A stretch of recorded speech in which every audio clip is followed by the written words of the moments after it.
Ruben with us, of course, as well. And look, both of these guys know, and I don't mean this as a criticism, but, you win and you lose, and sometimes you got to pick yourself up. I mean, Ruben, you guys never, after 11, you never really could rally it. Nope.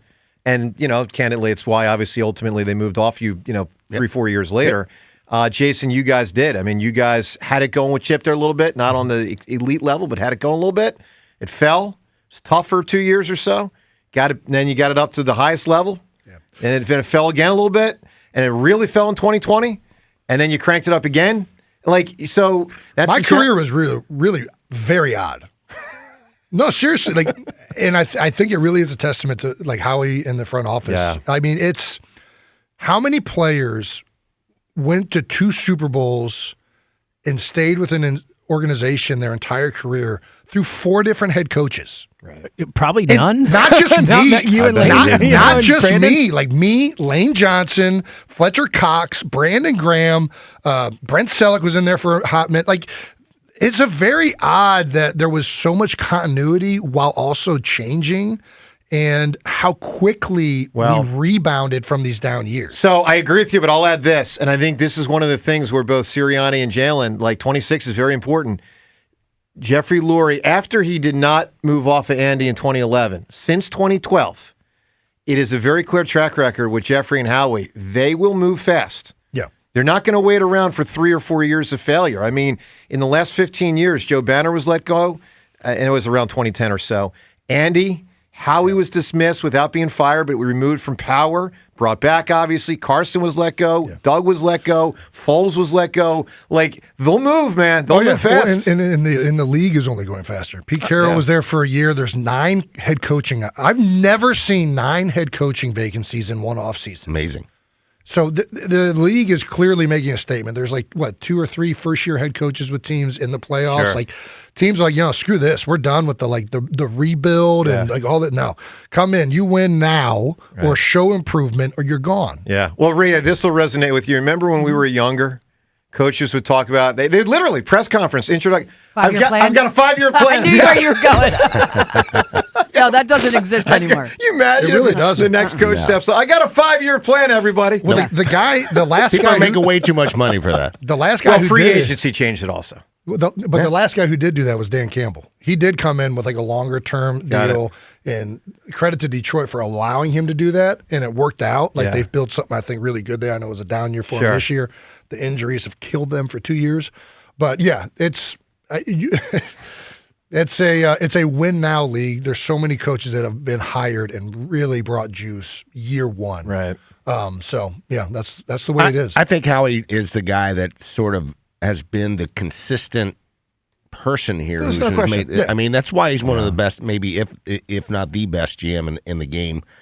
His ability to break left when other teams go right, and to get back to where he needs to be. I mean, he's done a really good job of that. And look, you got a defense right now. So right now it's about focusing on trying to fix the offense. You got a day, which is good. Yeah, not only. I mean, we have we'll see where they go at offensive. I mean, in a perfect world, you get an offensive coordinator in the same version of what Vic Fangio is, and then we're set, right? Well, let's talk. But how much help does this O-line need personnel-wise prior to next year in order to be able to do the things that you I would like to see them bring in some guys that are competitive that, show a lot of upside and can compete throughout camp.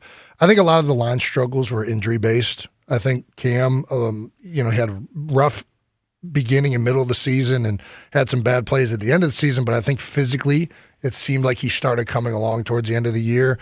Landon physically certainly started getting better, but I think all these guys are going to benefit greatly from a full offseason. Cam didn't have an offseason last year. Landon came into the season right off of surgery. Lane, but I think, I would love to see them get, as an offensive lineman, I always love draft picks and getting guys with a lot of upside that are young, because with an offensive line, it's not good enough in this league anymore to just have 5 guys. Not even what are 6. the odds we have a right tackle not named Lane Johnson when we start the season? I hope 0. I think I hope 0 too. But this isn't the way I want to see Lane's career end. Now, all that matters is whether Lane wants to keep going. I think he's still one of the best tackles, if not the best right tackles in the league, especially from a pass blocking standpoint. And I think that it's going to be up to him on whether he wants to keep going. I don't know where his foot's at. Obviously, it was still bothering me enough not to play in a playoff game. I hope he is back, and I think that the Eagles probably all hope he's back as well. Yeah, no question. Jason with us here for a while. Of course, Phil's lost Ranger Suarez yesterday. You can react to that. Really two different things. One, do you think they made a mistake? I don't. Other than hitching up with Nola, 2 years ago for as many years as they did, I think that's the one correlation you can say, that didn't work. Jason, do you think it would work?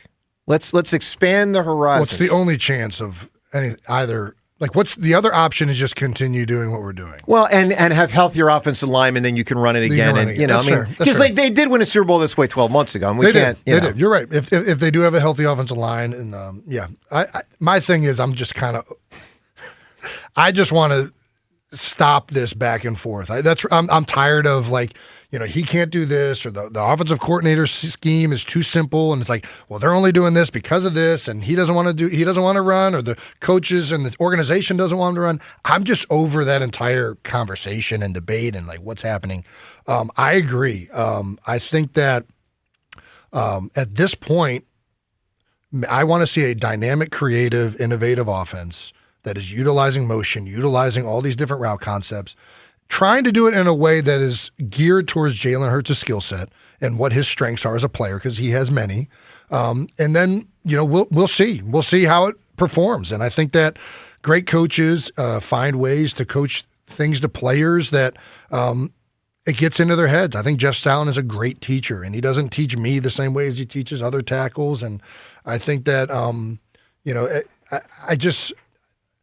I want to see an offense that is not having to deal with all of this noise anymore. As a fan, I don't want to see it anymore. I'm just very fatigued on it. You're really frustrated. And listen, if you go to that, you can still be a dynamic run game. You can still be a really good team with that. And I also I don't believe that the narrative out there that Jalen Hurts can't do these things. I know that is one of them. I think that great coaches find ways to get guys to play. I've played with Jalen. I've seen him do a lot of really difficult things, and I've seen him grow as a player.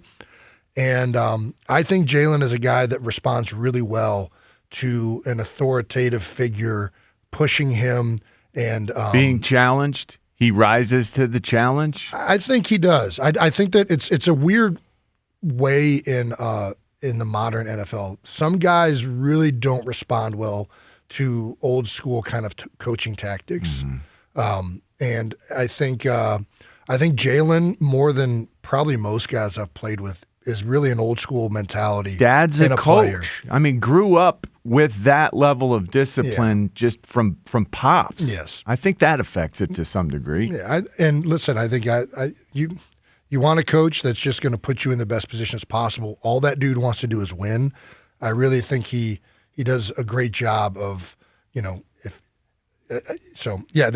what I would like to see. Yeah, I would like to see an offensive coordinator coming in, pushing Jalen, pushing the offense to evolve and get to a place that is creative, innovative, utilizing all of their strengths, and I think that they can do that. Let's listen to one more thing from Seth Joyner, because we dove further into this topic. If they use a different type of offense, essentially, would it work with Jalen? Let's listen to that exchange with Seth. You think Jalen could run that effectively? Joe, this is my opinion, and I've heard both sides of it. Yeah, because I know people that's intimately close to it. In both ways, I've heard that there are things that he requires that he wants to run, and he wants to run only because that's what he's good at and that's what he's comfortable at. But I'm also smart enough to listen to what the quarterback is saying. And what he intimated over the last few weeks is that he's running what they want him to run. And they're not giving him more to realize his full potential. Now, I don't know what's true and what's not true. Well, I'll say this. It sounded to me a little bit like, Jason, part of what you're saying, and that was Seth with us on Mondays, let's find out. Yeah. And I think that's where I am also. Like, let's find out. I think it's the time. The offense struggled this year. It's been regressing for 3 years, really, if you look at the full breadth of it. And I think that it's time to really figure out, what we have and whether we're happy with the players we have, the strengths and skill sets, all that stuff. And I think, I also think that Jalen will flourish in this system with the right coach who can really push him and teach it properly and get it. And I think that to what Seth was just saying, I think as coaches, it's really hard sometimes because you're always trying. Listen, these guys want to win. Yeah. They want to call what the players are executing well. And I've always, wondered, are we, and this isn't specifically to Jalen, it happened when I was in the league as well. Are we running things that we're having success with, and then you don't run things? Is it because guys can't do it, or is it because coaches think they can't do it? Right. That's the heart of the matter. And I think that sometimes it becomes like a built-in thing at a certain point. And that's one of the reasons I think it's really important that the Eagles go out and get a outside voice. You need to get detached from this baggage of what this thing has been for the past 5 years and get a fresh set of eyes onto what this thing is currently and where guys are at right now. Because guys are not the same as they've been the whole time. And I think when when you have years through things, you start to be like, oh, well, we can't do that because of this. And you get a new guy in, it's like, okay, well, I'm going to try it and see if it works. So there's no preconceived notions. Start from a smart perspective, a new perspective, something that challenges everyone, not just Jalen. I mean, it's going to be a lot to learn. This is going to be a huge off season where these guys, the first whatever they're even called now, OTA. Yeah. New playbook, new language. That really requires it's applying It's a maybe, John. Maybe it will be, maybe it won't be. There's ways to – listen, most of these plays are in the playbook. Like, I think that's something that, most of the – when you run an NFL offense, like, you have all of these plays in your playbook. It's like, what is being run on game day? Now, what's going to be different is, like, how often they're being called plays that you might have installed once in an OTA you haven't ran forever. Those are going to be new. I would love to see a little John Ritchie fullback action out there. It feels like a lot of teams are going back to this stuff, whether that's a tight end, H-back hybrid. And Latu is good. Latu is very good at this, finding his target in space and actually getting movement. Yeah, you want to talk about getting a run game going. More. You can use – that can shift the gaps. Anyways, trying to remember where I was going there. CTE's getting to me a little bit. I think. Oh, Jason, don't even joke about that. Hey, man, no, I mean, joke all you want, but I hope not. Yeah, I think because someone's going to misquote you on that. I just want to. No, they'll accurately quote you, but they'll think you were being fully serious. Yeah, so I think bringing in a fresh perspective, fresh ideas, different ways of coaching things and communicating things, I think would be beneficial for this group and team. I think that you have to continue evolving. You have to continue evolving as an offense. You have to continue evolving as coaches. Yeah. And you have to continue evolving as players. What worked for Jalen in this offense was very successful for a few years. Now we've seen it start to decline. We need to figure out what's the next iteration of this. What's the next version? And I still think Jalen has a skill set that is dynamic. I think his mentality for the game is outstanding, especially when you're winning. I think he is a dedicated workhorse to win in this league, and I think that rubs off on other guys. I think the frustrations will be eliminated if we can kind of rectify this thing and get the offense going again. So that's kind of where I'm at.